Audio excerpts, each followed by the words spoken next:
അതിന്റെ മദ്ദുകളെ പരിശോധിച്ച് നോക്കുങ്ങള്. ഈ അലിഫ് മദ്ദായിരുന്നാലും യാ മദ്. സൂറത്തുൽ ഹാഖ നമ്മൾ എങ്ങനെ ഓതിയത് ഇന്നലെ വരെ?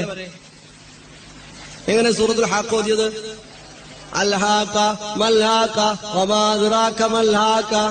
നല്ലോണം തജ്വീദ് അറിയുന്ന ധൈര്യമുള്ള ഒരു സഹോദരൻ തൊട്ടപ്പുറത്ത് റൂമെന്ന് കേട്ടാ പറയുക എന്താ ആക്കാനാണ്?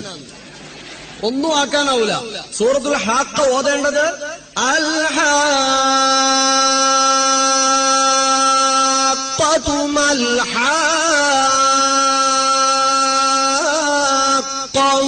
വമാ അദ്റാക മൽഹാഖ